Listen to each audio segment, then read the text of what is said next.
maganda naman po sana yung disenyo. Kaya lamang po, alam nyo naman, may kailangan hong bigyan ng 25% sa taas. Ulitin ko po, ito sabi po ni Director Gerald Pacanan. Okay. Now proceed, Governor.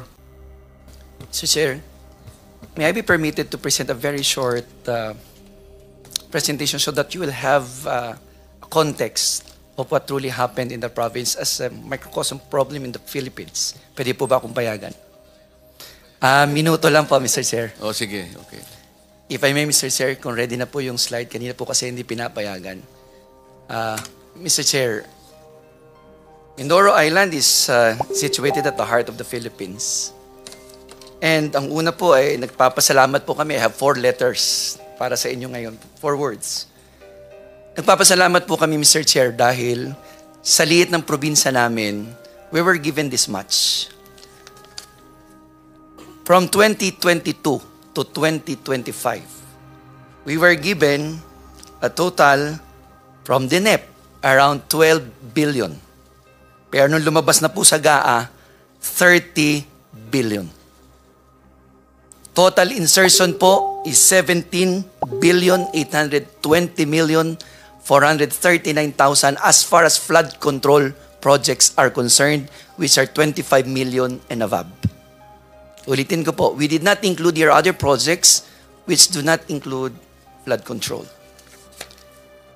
Kaya lang po yung pagpapasalamat namin, sino po ba naman probinsyang hindi magpapasalamat na ganong kadaming pera, napalitan po ito ng panghihinayang. Well, during the Senate hearing in the past, you were discussing about existence or non-existence of a National Flood Mitigation Master Plan. Oriental Mindoro has one. In 2019, we have a Regional Development Council endorsed Flood Mitigation Master Plan, which is a product of several studies conducted by foreign bodies, even local experts, and the provincial government of Oriental Mindoro. It was duly signed and endorsed to DPWH in 2019. Kaya lang po, ang amount po niyan more or less is 12 billion to solve the totality of the problem of flooding. We have already received more than 30 billion. So kung sinunod po yung Flood Mitigation Master Plan ng probinsya, more or less sana, solve na ang problema. Kaya lang po, tingnan nyo po yung nangyari, 2012, 2022, baha, 2023, baha, 2024, 2025, despite the presence of more than 30 billion flood control. Bakit po? This leads to the third P, panlulumo. Bakit po nakakapanlumo? Mr. Chair, simula pa lang po may mali na. Una, di akmang disenyo. Saan po kayo nakakita ng flood control, pero dinisenyo ng DPWH na parang gumagawa ng boulevard? Ano po bang gustong gawin ng DPWH? Boulevard for tourism purpose or flood control? 20 meters na lapad na kalsada, tapos lalagyan ng konting semento sa kanan, konting semento sa kaliwa. As early as March 6, 2023, I called the attention of DPWH and all the contractors. Pinatigil ko po yan 1.5 months. Sabi ko po, you are doing something for my province, you didn't even consult us. Sabi nila, ang drawing daw po ay ginawa to solve the flooding. Pinatigil ko po for 1.5 months. And honestly, Mr. Chair, sinabi ko sa mga kontraktor na yan at sa DPWH, pag namatay ako after this at pinapatay ako, kayo ang nagpapatay sa akin. Because we are talking here of 4 billion pesos in 2023. After that, gumuho na po ng 2024. Mr. Chair, Governor, sino yung contractor na yun? Pangalan po ng contractor. Yes. As early as 2023, ang tanda ko lang po ang isa, SunWest. 2025, Mr. Chair, ito na po yung nangyayari. Baha, baha, baha. Sabi ko sa kanila, ang provincial government gumawa ng gabyo noong 2014. 40 million, 600 meters existing hanggang ngayon. Sang dekada, 40 million, almost 1 kilometer. Pero existing. Yung sa DPWH, pakikita ko po mamaya yung difference. Ang pangalawa po, di na akma ang disenyo, overpriced pa. Balik muna ulit. Sabi po sa unang interview ng DPWH, 1 billion per kilometer. That means 1 million per linear meter. Mr. Chair, ganito ho kaikli, 1 million ang halaga. Second po, binago po nila nung sunod na interview, ginawa pong 700 million per linear meter. Overpriced na, substandard pa po. Ito po ang pangatlong problema. Tingnan nyo naman po ang nangyari sa mga dike sa Oriental Mindoro. Bakal, maliit pa sa daliri ko, sa hinliliit. Sabi na, stain masonry, walang bakal. Gumawa po ng dike, na yan po ang itsura ng pagkakasimento. Ang gitna, puro lupa, puro buhangin. All projects, makikita nyo po. Labu-labong proyekto, different locations. Paano po ang pinakahuling nagtuldok ng substandard design? Nakakuha po ko finally kagabi ng isang disenyo, detailed engineering design, permado ng DPWH. Ang nakalagay po, Mr. Chair, ang dapat ibinabaon ng kontraktor, 12 linear meters po ang sheet piles. Yan po'y permado nila. Pero kahapon lang po, bago ako pumunta ng Senado, ang actual po na sheet piles na ibinabaon, 3 meters. Yan po, maliwanag po. Kahapon lang po yan. Paano po hindi magiging substandard? Bakit po nila napayagan na gawa yan? Kasi ganito po oras nila ginagawa para maitago sa tao. Gabi.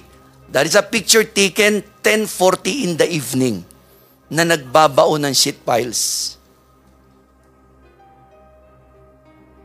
Mr. Chair, bukod po dyan, meron pa po ngayong nawawalang proyekto. Sabi nila walang ghost. Ang alam ko po, pag specific sa GAA ang sitio, specific ang barangay, dapat ang project naroon sa sitio, nasa barangay. Sitio Dike, Barangay Apitong Nauhan, privilege speech of Senator Ping, I can attest na dun po sa barangay na yon, wala yung 189 million project na sabing kinonstruct. Sabi nila, meron daw kinonstruct sa ibang barangay. How can we attest that it is when there are multiple titles with no specific barangays and sitio?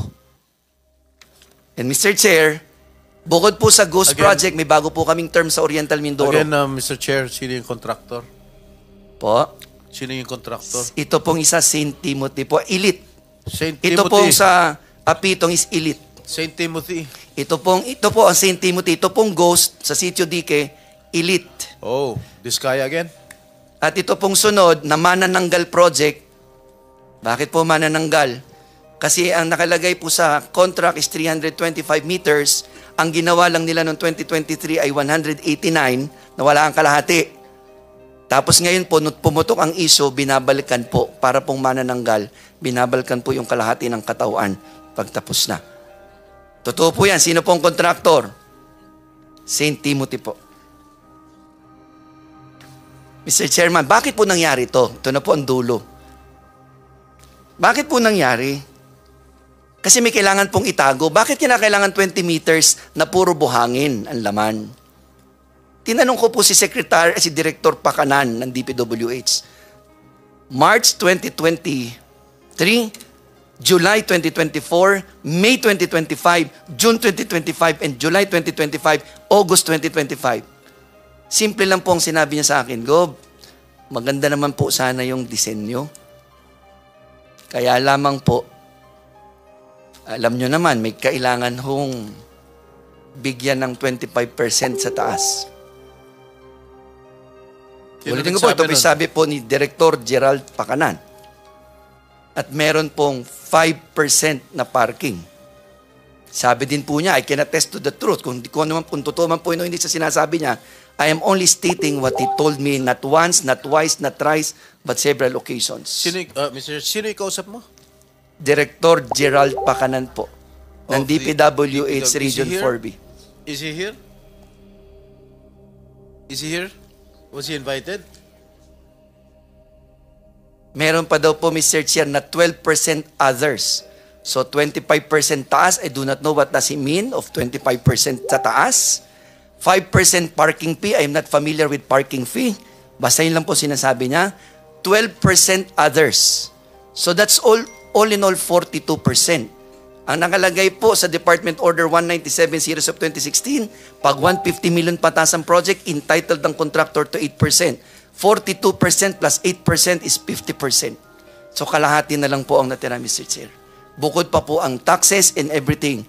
Plus, 4 na beses na po kami nakahuli ng theft of minerals. Ang ginagawa po ng kontratista, kumukuha ng quarry sa lugar na bawal, walang quarry permit, abo. Kaya po nag-i-scaling ang project.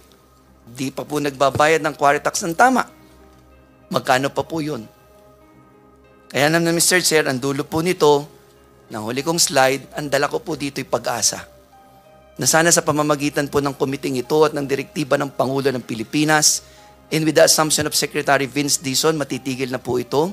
Secondly, na yung pong dapat proseso sa ilalim ng batas na ang mga proyektong tulad nito ay ikinukonsulta sa ilalim ng Sections 25, 26, and 27 ng Local Government Code para sa mga lokal na halal at lokal na sanggunian ng bawat lokal na pamahalaan. At ang ikatlo po sana, na naway ang mga proyektong may gantong klaseng halaga ay dumadaan sa pagsusuri ng Regional Development Council at kung ano man po ang inindurso ng mga local government units at ng Regional Development Council, yun ang ilagay lahat sa NEP at kung ano man po yun at kung may pagbabago man, handa po ang mga lokal na pamahalaan na makipagtulungan sa pambansang pamahalaan para sa atin. Buwis po ito ng mamamayan. Buwis po ito ng bawat isa sa atin. Maraming salamat sa iyo.